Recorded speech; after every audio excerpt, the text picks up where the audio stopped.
అన్న మీ మీరేంటన్న, మీరు ఇప్పుడు నందిని గారు వచ్చారు, మీకు కథ చెప్పారు మొత్తం, మీరు ఎలా ఫీల్ అయ్యారు చేసేటప్పుడు కానీ అయిన తర్వాత కానీ, లేకపోతే ఎప్పుడన్నా ఒక రోజు ఫోన్ చేసి నందిని గారికి అసలు అదిరిపోయింది అని ఎప్పుడన్నా ఫీల్ అయ్యారా? సినిమా అయిన తర్వాతనా, సీన్ తర్వాతనా, సాంగ్ తర్వాతనా, ఫైనల్ డబ్బింగ్ తర్వాతనా?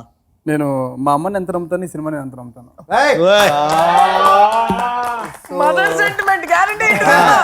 అంటే కొన్ని బాధలు ఉన్నా మదర్ ఎప్పుడైనా సరే మనం సుఖం కోసం ఎప్పుడు మన గురించి ఆలోచిస్తుంది. సో కొన్ని కష్టాలు షూటింగ్లో పెద్ద కష్టాలు లేవు, ఎండ ఇయ్యే తప్ప ఏదేం లేదు. సో కొన్ని డైలాగ్ డెలివరీ కొంచెం కష్టంగా ఉన్నా, డైలాగ్స్ చెప్పడం కొంచెం కష్టం ఉన్నా, ఆ టైంకి ఒక బాధ కొంచెం ప్రాబ్లం అయ్యాను. కానీ రిజల్ట్ చూసిన తర్వాత లైక్ అల్టిమేట్లీ నాకే కదా అనిపించింది. సో నేనే కదా, నా కోసమే కదా మీరందరూ కష్టపడ్డారు అనిపించింది. సో అంత నమ్మకం నాకు ఈ సినిమా మీద. అన్న, as a writer, what was the most difficult part writing? ఈ కథలో మొత్తం నీకు బాగా కష్టం అనిపించిన పార్ట్ ఏంటి? అండ్ దాన్ని చూసిన తర్వాత నీకేమనిపించింది సినిమా? ఎందుకంటే మా అందరిలో లాస్ట్ చూసింది నువ్వే సినిమాని. సో నీకు బాగా రైటర్గా ఛాలెంజింగ్ అనిపించింది ఏంటి? ఫస్ట్ డైలాగ్స్ గురించి అడుగుతున్నా. రెగ్యులర్ ఒక జానర్లో ఫిక్స్ చేసే సినిమా కాదు. ఫస్ట్ ఇది లవ్ సినిమానా? ఇప్పుడు బయటకు వస్తే సినిమా ముందు అందరూ అడుగుతారు, ఇది ఏంటి లవ్ సినిమానా, మ్యారేజ్ మీద సినిమానా, లేదా ఫ్యామిలీ సినిమానా, ఫ్రెండ్స్ మధ్యలో సినిమానా, రకరకాల జానర్లన్నీ మిక్స్ చేస్తుంది. ఇందులో ఆల్రెడీ లవ్కి సంబంధించి ఏదైతే ఉండాలో అన్ని ఇంగ్రీడియంట్స్ ఇందులో పెట్టేసాం. At the same time family ఉంది. రెండు సెపరేట్ పార్ట్స్ ఇవి. ఈ రెండింటిని కలపడానికి నువ్వు ఎంచుకున్న మెయిన్ సోలే మ్యారేజ్, ఇటు యూత్ని ఇటు ఫ్యామిలీని.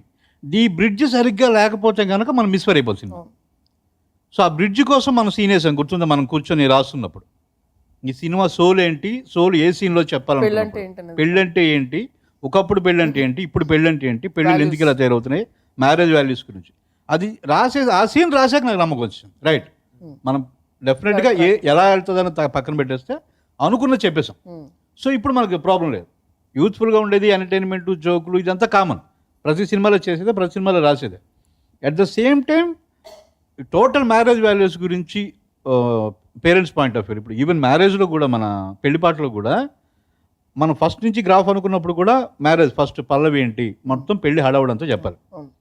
ఫస్ట్ చరణం ఏంటి, పేరెంట్స్ పాయింట్ ఆఫ్ వ్యూలో మాట్లాడాలి. రెండో చరణం ఏంటి, కంప్లీట్గా మ్యారేజ్, దాని గొప్పదనం గురించి మాట్లాడాలి. అనుకున్నప్పుడు ఇలా మనం పక్కాగా అన్ని మీటర్ వేసుకొని చేసాం కాబట్టే ఇప్పుడు ఆ లిరిక్స్కి అంత అప్లై వస్తుంది. అలాగే డైలాగ్లో కూడా అప్పుడు వచ్చింది, ఆ బ్రిడ్జి పడిపోయి వాళ్ళ వాల్యూస్ గురించి కరెక్ట్గా రావడం. దట్ పర్ఫెక్ట్ క్యాస్టింగ్ ఈ సినిమాకి. ప్లస్ భూపాల్కి నాతో ఉండే ఒక రకంగా ఇబ్బంది అనే చెప్పాలి. ఎందుకంటే చేతులు కట్టేస్తాను నేను. ఏంటంటే డైలాగు తను చెప్పాడు, ఈ సినిమా చూస్తే లేకుంటే అలా మొదలైన చూసినా కూడా ఏ డైలాగ్ గుర్తుండదు. ఎందుకంటే డైలాగ్ లాగా ఉండదు. ఎందుకంటే నేను అది నమ్మను. అంటే నిజ జీవితంలో మనం ఎవరైనా డైలాగ్స్ మాట్లాడంగా, మాటలు ఉంటాయి.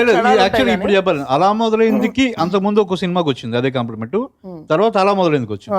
అలా మొదలైందికి వచ్చిన బెస్ట్ కాంప్లిమెంట్ ఏంటంటే, నాకు ఓ పెద్ద ఆయన వచ్చి సినిమా చాలా బాగుందండి, ఒక డైలాగ్ గుర్తులేదు అన్నాడు.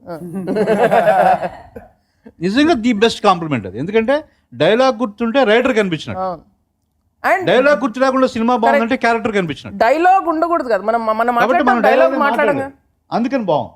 సో కళ్యాణ వైభోగం 24 క్యారెక్టర్లు ఉన్నా కూడా ఒక డైలాగ్ ఉండకూడదు అక్కడ. ఫస్ట్ సాంగ్ నుంచి విచిత్రమైన ఎక్స్పీరియన్స్ అన్ని. పెళ్లి పెళ్లి సిల్లిడోళ్ళు సాంగ్ ఉంది, ట్యూన్ లేదు దానికి, ట్యూన్ లేదు రాస్తున్నప్పుడు.